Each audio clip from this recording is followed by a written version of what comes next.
English tutorial চ্যানেলে সকল প্রিয় দর্শকদের স্বাগত জানাই। আজ তোমাদের জন্য অ্যাডভান্স জিরান্ডের ক্লাস নিয়ে এসেছি। এর আগে জিরান্ডের ওপর বিস্তারিত ক্লাস দিয়েছি, ডেসক্রিপশন বক্সে ভিডিওগুলো লিঙ্ক দিয়ে দেবো। আজকের পর্বে সিম্পল জিরান, প্যাসিভ জিরান আর সবচেয়ে গুরুত্বপূর্ণ ড্যাংলিং জিরান নিয়ে আলোচনা করব।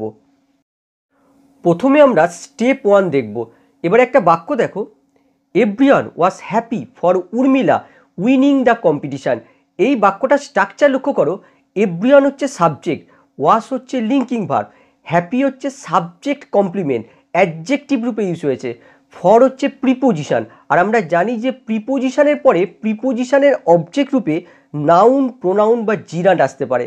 এখন প্রশ্ন হচ্ছে এই ফর প্রিপোজিশনের অবজেক্ট আমরা কাকে ধরবো, এই উর্মিলা না এই উইনিং? এখানে একটা বিষয় লক্ষ্য করো, আমরা যদি এই বাক্যটাকে এই আন্ডারলাইন অংশটুকুর মধ্যে সীমাবদ্ধ রাখতাম তাহলে এই বাক্যটার অর্থ দাঁড়াতো প্রত্যেকেই উর্মিলার জন্য খুশি ছিল। সেক্ষেত্রে এই ফর প্রিপোজিশনের অবজেক্ট উর্মিলা হতো। কিন্তু যখন আমরা উইনিং দ্য কম্পিটিশান এই অংশটুকু এই বাক্যের সঙ্গে যুক্ত করছি তখন এই বাক্যটার অর্থ দাঁড়াচ্ছে প্রত্যেকেই উর্মিলার প্রতিযোগিতায় জেতার জন্য খুশি ছিল। সেক্ষেত্রে দেখো এই ফর প্রিপোজিশনের অবজেক্ট উর্মিলা হবে না, সেক্ষেত্রে ফর প্রিপোজিশনের অবজেক্ট হবে এই উইনিং। তার মানে দেখো এই উইনিং হচ্ছে জিরান্ড, এই জিরান্ডের সাবজেক্ট হচ্ছে উর্মিলা আর এই জিরান্ডের অবজেক্ট হচ্ছে কম্পিটিশান। একটা বিষয় মনে রাখবে, ফাইনাইট ভার্বের যেমন সাবজেক্ট অবজেক্ট কমপ্লিমেন্ট থাকে তেমনি নন ফাইনাইট ভার্বেও সাবজেক্ট অবজেক্ট কমপ্লিমেন্ট থাকতে পারে। এক্ষেত্রে দেখো উইনিং হচ্ছে জিরান্ড, যার সাবজেক্ট হচ্ছে উর্মিলা আর যার অবজেক্ট হচ্ছে কম্পিটিশান। আর তোমরা জানো যে জিরান্ডের সাবজেক্ট সবসময় পসেসিভ ফর্মে থাকে, সুতরাং এক্ষেত্রে আমাদের উর্মিলাস করে দিতে হবে। বাক্যটা হয়ে যাবে everyone was happy for Urmila's winning the competition. তাহলে এক্ষেত্রে বাংলা অর্থ কী হবে? প্রত্যেকেই উর্মিলার প্রতিযোগিতা জেতার জন্য খুশি ছিল। তাহলে দেখো এই উইনিংকে আমরা বলি সিম্পল জিরান। এবার এই বাক্যটাকেই পারফেক্ট জিরান্ডে দেখো, everyone was happy for Urmila's having won the competition. দেখো একই বাক্যের স্ট্রাকচার রয়েছে, শুধু এখানে উইনিং ইউজ হয়েছে আর এখানে দেখো having one perfect gerund use হয়েছে। এক্ষেত্রে অর্থটা কী দাঁড়াবে? প্রত্যেকেই উর্মিলার প্রতিযোগিতায় জিতেছিল বলে খুশি ছিল। এখানে দেখো জেতার জন্য খুশি ছিল আর এখানে জিতেছিল বলে খুশি ছিল। প্রথম বাক্যটার অর্থ বোঝাচ্ছে যে উর্মিলা প্রতিযোগিতা জিতেছে এবং তার জন্য সকলে খুশি। এখানে দেখো ফাইনাইট আর নন ফাইনাইট ভার্বের অ্যাকশানটা একই সময় প্রায় হচ্ছে, কিন্তু এই দ্বিতীয় বাক্যের অর্থ দাঁড়াচ্ছে উর্মিলা প্রতিযোগিতায় জিতেছিল, অর্থাৎ অতীতের কথা বলা হচ্ছে, কমপ্লিটেড অ্যাকশান বোঝাচ্ছে এবং তার জন্য এখন সকলে খুশি হয়েছে। এবারে স্টেপ 2 দেখো, we are sorry for bothering you. এই বাক্যের স্ট্রাকচার দেখো, উই হচ্ছে সাবজেক্ট, আর হচ্ছে লিঙ্কিং ভার্ব, সরি হচ্ছে সাবজেক্ট কমপ্লিমেন্ট, ফর হচ্ছে প্রিপোজিশান আর এই প্রিপোজিশানের অবজেক্ট হচ্ছে বদারিং জিরান্ড আর এই জিরান্ডের অবজেক্ট হচ্ছে ইউ। এবারে একটা বিষয় লক্ষ্য করো, এখানে দেখো জিরান্ডের অবজেক্ট রয়েছে কিন্তু দেখো জিরান্ডের কোনো সাবজেক্ট নেই। মনে রাখবে জিরান্ডের আগে যদি জিরান্ডের কোনো সাবজেক্ট না দেওয়া থাকে তাহলে এই বাক্যের সাবজেক্টই এই জিরান্ডের সাবজেক্ট হয়। আবার আমি বলছি যে জিরান্ডের আগে যদি কোনো সাবজেক্ট না দেওয়া থাকে তাহলে বাই ডিফল্ট এই বাক্যের সাবজেক্টই এই জিরান্ডের সাবজেক্ট হয়। তাহলে দেখো বাক্যের সাবজেক্ট হচ্ছে উই, আমরা যদি জিরান্ডের আগে সাবজেক্টটা দেওয়ার চেষ্টা করি তাহলে আওয়ার হয়ে যাবে, তাহলে বাক্যটা হয়ে যাবে we are sorry for our bothering you. কিন্তু মনে রাখবে এই আওয়ারটা দেওয়ার কোনো প্রয়োজন নেই, কারণ এটা আমাদের কাছে আন্ডারস্টুড যে যদি জিরান্ডের আগে কোনো সাবজেক্ট না দেওয়া থাকে তাহলে সেই জিরান্ডের সাবজেক্ট বাক্যের সাবজেক্টই হয়, তার জন্য এই আওয়ার লেখার প্রয়োজন নেই। তাহলে এই বাক্যটার অর্থ কী দাঁড়াচ্ছে? আমি আপনাকে বিরক্ত করার জন্য দুঃখিত। দেখো এখানে সিম্পল জিরান্ড ইউজ হয়েছে। আবার এই বাক্যটাকে আমরা পারফেক্ট জিরান্ড দিয়ে করতে পারি, we are sorry for having bothered you. এখানে দেখো পারফেক্ট জিরান্ড ইউজ হয়েছে। একইভাবে দেখো পারফেক্ট জিরান্ডের অবজেক্ট হচ্ছে ইউ আর পারফেক্ট জিরান্ডের সাবজেক্ট দেখো এই বাক্যের সাবজেক্ট হবে অর্থাৎ উই। তাহলে এই বাক্যটার অর্থ কী হলো? আমরা আপনাকে বিরক্ত করেছিলাম বলে দুঃখিত। প্রথম বাক্যটার অর্থ বোঝার চেষ্টা করো, আমি আপনাকে এখন বিরক্ত করছি তার জন্য এখন আমি দুঃখিত। আর দ্বিতীয় বাক্যটার অর্থ দেখো, আমি আপনাকে অতীতে বিরক্ত করেছিলাম তার জন্য এখন আমি দুঃখিত। এবারে এই নোটটা দেখো, জিরান্ডের আগে কোনো সাবজেক্ট না থাকলে বাক্যের সাবজেক্টই জিরান্ডের সাবজেক্ট হয়। এই রুলের কনসেপ্টটা আরও ক্লিয়ার করার জন্য আরও একটা বাক্য দিয়েছি। দেখো, Lata apologise to them for being late to the meeting. এই বাক্যের স্ট্রাকচার দেখো, লতা হচ্ছে সাবজেক্ট, অ্যাপোলোজাইজড হচ্ছে ভার্ব, টু হচ্ছে প্রিপোজিশন, আর এই প্রিপোজিশনের অবজেক্ট হচ্ছে দেম। আবার দেখো, ফর হচ্ছে প্রিপোজিশন, আর এই প্রিপোজিশনের অবজেক্ট হচ্ছে বিং, বিং হচ্ছে জিরান। আর এই জিরানটা যেহেতু লিঙ্কিং ভার্ব থেকে তৈরি হয়েছে, আমরা জানি যে লিঙ্কিং ভার্বের পরে সাবজেক্ট কমপ্লিমেন্ট বসে, আর সাবজেক্ট কমপ্লিমেন্ট নাউন কিংবা অ্যাডজেক্টিভ হয়। এখানে দেখো অ্যাডজেক্টিভ বসেছে লেট, তারপরে দেখো টু হচ্ছে প্রিপোজিশন, আর এই প্রিপোজিশনের অবজেক্ট হচ্ছে মিটিং। এবারে একটা বিষয় লক্ষ্য করো, এখানে বিং হচ্ছে জিরান, এই জিরান্ডের কমপ্লিমেন্ট হচ্ছে লেট, কিন্তু এর সাবজেক্ট কোনটা? আমরা জানি রুল অনুযায়ী যখন জিরান্ডের আগে কোনো সাবজেক্ট না দেওয়া থাকে তখন বাক্যের সাবজেক্টটাই এই জিরান্ডের সাবজেক্ট হয়ে যায়। তাহলে দেখো, বাক্যের সাবজেক্ট হচ্ছে লতা, লতার পরিবর্তে এখানে আমরা হার ইউজ করতে পারি। তাহলে বাক্যটা হয়ে যাবে Lata apologise to them for her being late to the meeting. কিন্তু তোমরা জানো যে এই হারটা লেখা হয় না, এটা আমাদের কাছে আন্ডারস্টুড থাকে যদি জিরান্ডের আগে কোনো সাবজেক্ট না দেওয়া থাকে তাহলে সেই জিরান্ডের সাবজেক্ট বাক্যের সাবজেক্ট হয়, তার জন্য এই হার লেখার প্রয়োজন নেই। তাহলে এই বাক্যটার অর্থ কী দাঁড়াচ্ছে? মিটিংয়ে দেরি হওয়ার জন্য লতা তাদের কাছে ক্ষমা চান। এবারে স্টেপ 3 দেখো, স্টেপ 3তে আমরা ড্যাংলিং জিরান নিয়ে আলোচনা করব। স্টেপ 1 আর স্টেপ 2 যদি তোমাদের ক্লিয়ার থাকে তাহলে স্টেপ 3 বুঝতে সুবিধা হবে। এবার দেখো, everyone praise John for passing the exam. এই বাক্যের স্ট্রাকচার লক্ষ্য করো, এভরিওয়ান হচ্ছে সাবজেক্ট, প্রেইজড হচ্ছে ভার্ব, এই ভার্বের অবজেক্ট হচ্ছে জন, ফর হচ্ছে প্রিপোজিশন, আর প্রিপোজিশনের পরে প্রিপোজিশনের অবজেক্ট রূপে পাসিং হচ্ছে জিরান, আর এই জিরান্ডের অবজেক্ট হচ্ছে দ্য এক্সাম। এখানে লক্ষ্য করো, দেখো জিরান্ডের অবজেক্ট রয়েছে, কিন্তু দেখো জিরান্ডের আগে কোনো সাবজেক্ট দেওয়া নেই। আমরা জানি যে জিরান্ডের আগে যদি কোনো সাবজেক্ট না দেওয়া থাকে তাহলে টেকনিক্যালি সেই জিরান্ডের সাবজেক্ট বাক্যের সাবজেক্ট হয়ে যায়। তাহলে দেখো, এই বাক্যের সাবজেক্টটাই জিরান্ডের আগে সাবজেক্ট রূপে বসবে। তাহলে দেখো, এই সাবজেক্টটা যদি আমরা এই জিরান্ডের আগে সাবজেক্ট রূপে বসাই তাহলে হয়ে যাবে এভরিওয়ানস পাসিং দ্য এক্সাম। সেক্ষেত্রে বাক্যের অর্থটা কী দাঁড়াবে? যে প্রত্যেকেই পরীক্ষায় পাস করেছিল আর তার জন্য প্রত্যেকেই জনকে প্রশংসা করেছিল। দেখো, বাক্যের কোনো অর্থ দাঁড়াচ্ছে না। আমরা জানি যে এই জিরান্ডের অ্যাকচুয়াল সাবজেক্ট হওয়া উচিত এই জন। তাহলে দেখো, এমন জিরান যার সাবজেক্ট আমরা যাকে ভাবছি সেটা আসলে টেকনিক্যালি জিরান্ডের সাবজেক্ট নয়, এমন জিরানকে আমরা বলি হচ্ছে ড্যাংলিং জিরান। আর এই দেখো, পাসিং দ্য এক্সাম, এই পুরো অংশটা হচ্ছে ড্যাংলিং জিরান ফ্রেজ। তাহলে ড্যাংলিং জিরান আমরা কাকে বলবো? ড্যাংলিং জিরান হলো এমন জিরান যার সাবজেক্ট আমরা যাকে ভাবছি সেটা টেকনিক্যালি জিরান্ডের সাবজেক্ট নয়, সেই জিরানকে আমরা ড্যাংলিং জিরান বলি। তাহলে আমরা এই ড্যাংলিং জিরানটাকে কিভাবে নর্মাল জিরান্ডে পরিণত করব? এই ড্যাংলিং জিরান্ডের আগে একটা প্রপার সাবজেক্ট বসাতে হবে।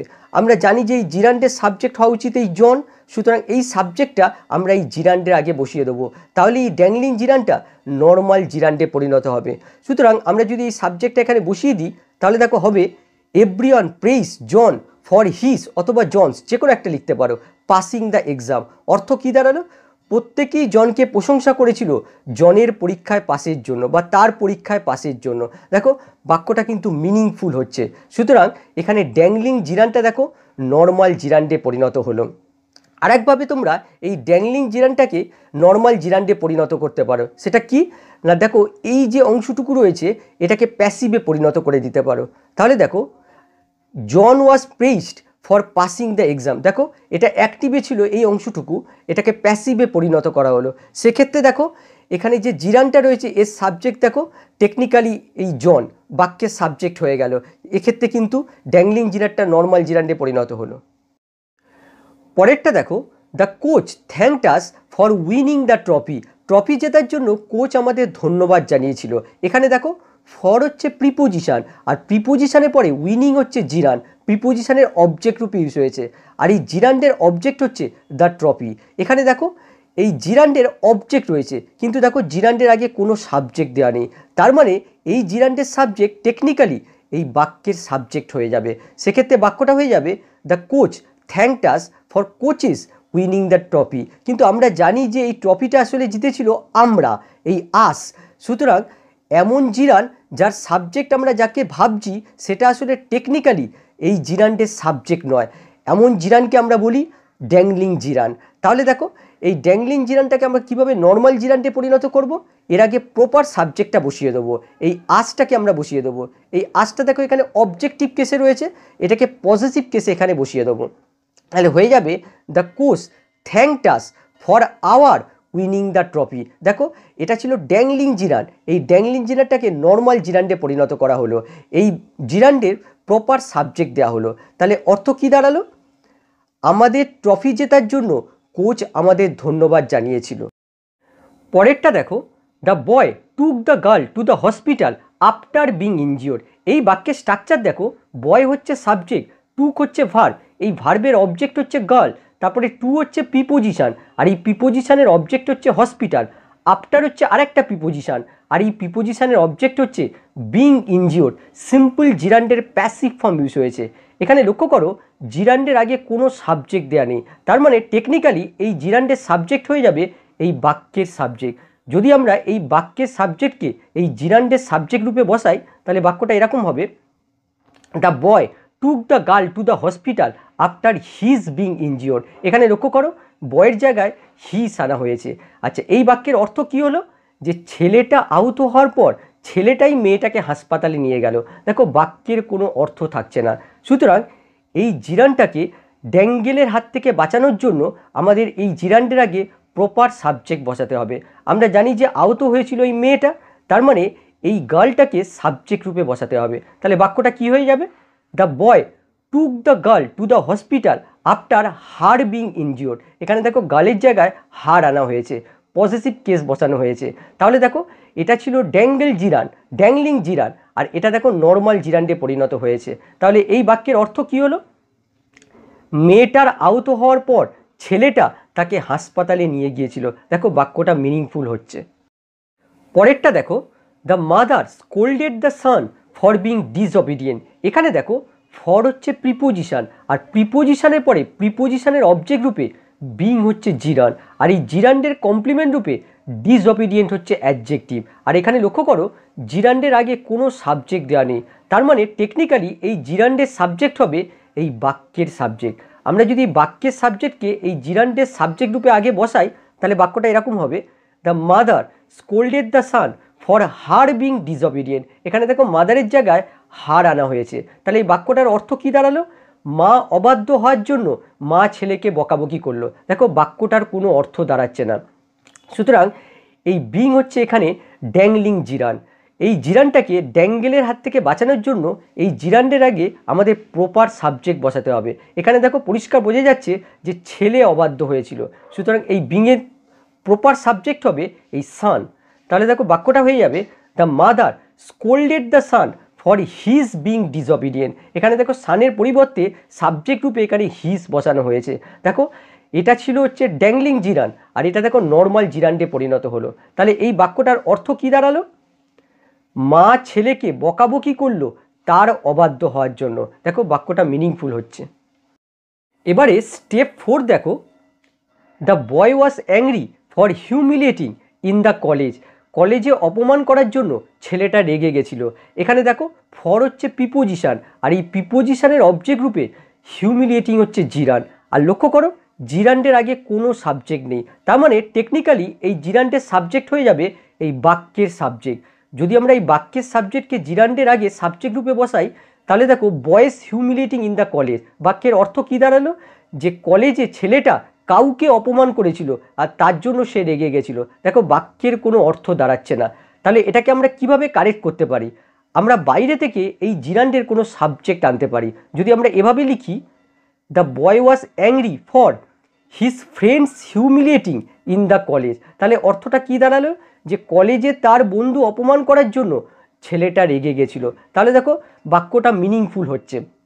কিন্তু দেখো যদিও এটা গ্রামাটিক্যালি কারেক্ট, কিন্তু এক্সাম পয়েন্ট অফ ভিউ থেকে আমরা জানি এটা কখনোই সম্ভব নয়। বাইরে থেকে সাবজেক্ট এনে এভাবে আমরা কোনো ড্যাংলিং জিরানকে নর্মাল জিরান্ডে পরিণত করতে পারি না। তাহলে আমরা কি করতে পারি, এই বয়েস সাবজেক্টটা এই জিরান্ডের অবজেক্ট রূপে ইউজ করতে পারি। আর সেটা কিভাবে করা সম্ভব, এই হিউমিলিয়েটিংটাকে প্যাসিভে পরিণত করতে হবে। তাহলে আমরা এভাবে করতে পারি, the boy was angry for being humiliated in the college. এখানে দেখো হিউমিলেটিভ অ্যাক্টিভ ফর্মে ছিল, এটাকে প্যাসিভ ফর্মে পরিণত করা হলো। তাহলে এর অর্থটা কী দাঁড়ালো? যে কলেজে অপমানিত হওয়ার জন্য ছেলেটা রেগে গেছিলো। তাহলে দেখো এটা কারেক্ট হচ্ছে। দেখো এটা ড্যাংলিং জিরান ছিল, এটা নর্মাল জিরান্ডে পরিণত হলো। পরেরটা দেখো, the man complain to the police station after cheating by the boss. এখানে দেখো আফটার হচ্ছে প্রিপোজিশান, আর প্রিপোজিশানের পরে চিটিং হচ্ছে জিরান। এই প্রিপোজিশানের অবজেক্ট রূপে ইউজ হয়েছে। আর লক্ষ্য করো জিরান্ডের আগে কোনো সাবজেক্ট দেওয়া নেই, তার মানে টেকনিক্যালি এই জিরান্ডের সাবজেক্ট হয়ে যাবে এই বাক্যের সাবজেক্ট। আমরা যদি এই বাক্যের সাবজেক্টকে এই জিরান্ডের আগে সাবজেক্ট রূপে বসাই তাহলে হয়ে যাচ্ছে দেখো man's cheating by the boss. Man's cheating বলতে বোঝাচ্ছে লোকটাই যেন কাউকে প্রতারণা করেছে। আবার দেখো তারপরেই রয়েছে by the boss. By the boss দেখে আমরা বুঝতে পারছি যে বস লোকটাকে প্রতারণা করার পর লোকটা পুলিশ স্টেশনে অভিযোগ জানিয়েছিল। তাহলে দেখো এই ড্যাংলিং জিরানটাকে আমরা যদি কারেক্ট করতে চাই তাহলে আমরা করতে পারি এই যে ম্যান যে সাবজেক্টটা রয়েছে এই জিরান্ডের অবজেক্ট রূপে পরিণত করতে হবে। আর তার জন্য কি করতে হবে? এই অ্যাক্টিভ জিরানটাকে প্যাসিভ জিরান্ডে পরিণত করতে হবে। তাহলে হয়ে যাবে the man complain to the police station after being cheated by the boss. এখানে দেখো চিটিং অ্যাক্টিভ জিরান ছিল, প্যাসিভ জিরান্ডে পরিণত হলো। সিম্পল জিরান্ডের প্যাসিভ ফর্ম ইউজ করা হয়েছে। এই সিম্পল জিরান্ডের প্যাসিভ ফর্মের জায়গায় তোমরা পারফেক্ট জিরান্ডের প্যাসিভ ফর্ম ইউজ করতে পারো। তখন বাক্যটা এরকম হয়ে যাবে, the man complain to the police station after having been cheated by the boss. এখানে দেখো সিম্পল জিরান্ডের প্যাসিভ ফর্ম ইউজ হয়েছে, আর এখানে পারফেক্ট জিরান্ডের প্যাসিভ ফর্ম ইউজ হয়েছে। তাহলে বাংলা অর্থ কী দাঁড়ালো? বসের দ্বারা প্রতারিত হওয়ার পর সে পুলিশ স্টেশনে অভিযোগ জানিয়েছিল। ক্লাসের শেষে এবার আমরা প্র্যাকটিস করব, 5টা প্রশ্নের উত্তর সলভ করব। প্রথমটা দেখো, উই কনগ্রাচুলেটেড হিম ফর হিজ, তারপরে দেখো ব্র্যাকেটে রয়েছে সিলেক্ট ইন দ্য টিম। এবারে অপশানগুলো দেখো, আমরা যদি ফার্স্ট অপশানটাকে চুজ করি, এখানে যদি লিখি হিজ সিলেক্টিং তাহলে বোঝাচ্ছে তার নির্বাচন করা, সে অন্য কাউকে নির্বাচন করেছে। কিন্তু দেখো এখানে অ্যাকচুয়ালি বোঝাচ্ছে সে নিজেই নির্বাচিত হয়েছে, সুতরাং সিলেক্টিং হবে না। আবার সেকেন্ড অপশানটা দেখো হ্যাভিং সিলেক্টিং, এটা দেখো কোনো টেন্স হয় না। আবার লাস্ট অপশানটা দেখো বিন সিলেক্টেড, বিন সিলেক্টেডও কোনো টেন্স হয় না, বিন থাকলে তার আগে হ্যাভিং থাকতে হবে, তার মানে এই অপশানটাও ভুল। তাহলে দেখো থার্ড অপশানটাই হবে সঠিক। তাহলে দেখো সঠিক উত্তর হবে বিং সিলেক্টেড। বাক্যটা হবে we কনগ্রাচুলেটেড him for his being selected in the team. Bangla অর্থ হবে আমরা তার টিমে নির্বাচিত হওয়ার জন্য তাকে অভিনন্দন জানিয়েছিলাম।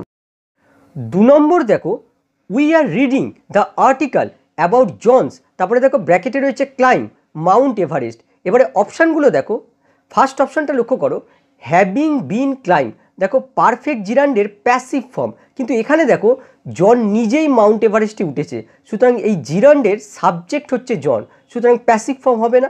আবার সেকেন্ড অপশানটা দেখো বিং ক্লাইম, দেখো সিম্পল জিরান্ডের প্যাসিভ ফর্ম, এটাও হবে না।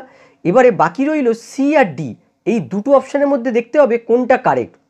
এবারে একটা বিষয় লক্ষ্য করো, আগে জন মাউন্ট এভারেস্টে উঠেছে তারপরে আমরা আর্টিকেল পড়ছি, সুতরাং জিরান্ডের ঘটনাটা আগে ঘটেছে, সুতরাং এখানে পারফেক্ট জিরান্ড হয় যুক্তিযুক্ত হবে। তাহলে সঠিক উত্তর হবে হ্যাভিং ক্লাইম্বড। তাহলে বাক্যটা কী হবে? We are reading the article about John's having climbed Mount Everest. জনের মাউন্ট এভারেস্টে ওঠার বিষয় আমরা আর্টিকেলটা পড়ছি। 3 নম্বর দেখো, ডিয়ার আর অ্যাফ্রিড, এখানে দেখো ডিয়ার প্লুরাল ফর্মে রয়েছে। তোমরা জানো যে ডিয়ারের সিঙ্গুলার আর প্লুরাল ফর্ম একই হয়। ডিয়ার আর অ্যাফ্রেইড অফ, তারপরে দেখো ব্র্যাকেটে ইট আছে, alive by larger animals in the forest. হরিণেরা কেন ভীত? বনের বৃহত্তর প্রাণীদের দ্বারা তাদের জীবন্ত খেয়ে ফেলার জন্য ভীত। এখানে বোঝাই যাচ্ছে প্যাসিভ ফর্ম বসবে। এবারে অপশানগুলো দেখো, ফার্স্ট অপশানটা দেখো বিন ইটেন, এটা দেখো কোনো টেন্সই হয় না, বিন হতে গেলে তার আগে হ্যাভিং থাকতে হবে। আবার সেকেন্ড অপশানটা দেখো হ্যাভিং বিন ইটেন, দেখো পারফেক্ট জিরান্ডের প্যাসিভ ফর্ম, এখানে কোনো পাস্টের কথা বলা হচ্ছে না, সুতরাং এই অপশানটাও হবে না। এবার লাস্ট অপশানটা দেখো ইটিং, দেখো এটাও হবে না, ডিয়ার কাউকে খাচ্ছে না, ডিয়ারকেই অন্য কোনো বৃহত্তর প্রাণীদের দ্বারা খাওয়ার কথা বলা হচ্ছে, তার মানে ইটিং হবে না। তাহলে থার্ড অপশানটাই হবে বিং ইটেন। তাহলে সঠিক উত্তর হবে বিং ইটেন। তাহলে বাক্যটা কী হবে? Deer are afraid of being eaten alive by larger animals in the forest. 4 number দেখো, after thinking for a long time an idea came to my mind, no error. এখানে দেখো চারটে অপশান রয়েছে, আমাদের দেখতে হবে কোন পার্টে এরর রয়েছে কিংবা নো এরর। এখানে লক্ষ্য করো আফটার হচ্ছে প্রিপোজিশান, আর এই প্রিপোজিশানের অবজেক্ট হচ্ছে এই থিঙ্কিং জিরান। আবার দেখো এই জিরান্ডের আগে কোনো সাবজেক্ট দেওয়া নেই, যেহেতু জিরান্ডের আগে কোনো সাবজেক্ট দেওয়া নেই তার মানে আমাদের ধরে নিতে হবে এই জিরান্ডের সাবজেক্ট হলো এই মেন ক্লসের সাবজেক্ট। এখানে দেখো মেন ক্লসের সাবজেক্ট হচ্ছে আইডিয়া, কিন্তু দেখো আইডিয়া কোনো চিন্তা করতে পারে না, এখানে চিন্তাটা কে করেছে, আমি করেছি, সুতরাং এই জিরান্ডের সাবজেক্ট হবে আমি। তাহলে দেখো মাই দেওয়া হলো, তাহলে দেখো এই অপশান এতে রং আছে, তাহলে সঠিক উত্তর হবে অপশান এ। 5 নম্বর দেখো দ্য ম্যান ডিনাইড, তারপরে দেখো ব্যাকেটে বিট আছে ইন দ্য জেল, আর অপশানগুলো লক্ষ্য করো। প্রথম অপশানটা দেখো হ্যাভিং বিটেন, দেখো পারফেক্ট জিরান্ডের অ্যাক্টিভ ফর্ম, কিন্তু দেখো এখানে অ্যাক্টিভ ফর্ম বসবে না, কারণ লোকটা কাউকে মারিনি, লোকটাকেই মারা হয়েছে, সুতরাং এই বিট ভার্বের রিসিভার হচ্ছে ম্যান, সুতরাং এখানে অ্যাক্টিভ ফর্ম বসবে না। আবার দেখো বিং বিটেন, এই অপশানটা হবে না, এটা হচ্ছে সিম্পল জিরান্ডের প্যাসিভ ফর্ম। লক্ষ্য করো এখানে মার খাওয়ার ঘটনাটা আগে ঘটেছে, তারপরে সে অস্বীকার করেছে, সুতরাং বিং বিটেনও হবে না। আবার দেখো বিটিং, এটা হচ্ছে সিম্পল জিরান্ডের অ্যাক্টিভ ফর্ম, অ্যাক্টিভ ফর্ম হবে না, কারণ লোকটা কাউকে মারেনি, লোকটাকেই মারা হয়েছে, সুতরাং কারেক্ট অপশান হবে হ্যাভিং বিন ইটেন। দেখো পারফেক্ট জিরান্ডের প্যাসিভ ফর্ম, এটাই সঠিক উত্তর হবে, তাহলে কারেক্ট অপশান হবে অপশান ডি। এই তিনটে প্রশ্ন তোমরা নিজেরা সলভ করে দেখাবে। ক্লাসটা ভালো লাগলে ভিডিওটা লাইক আর শেয়ার করো। আবার নেক্সট ক্লাসে অন্য কোনো টপিক নিয়ে আসবো। বাই।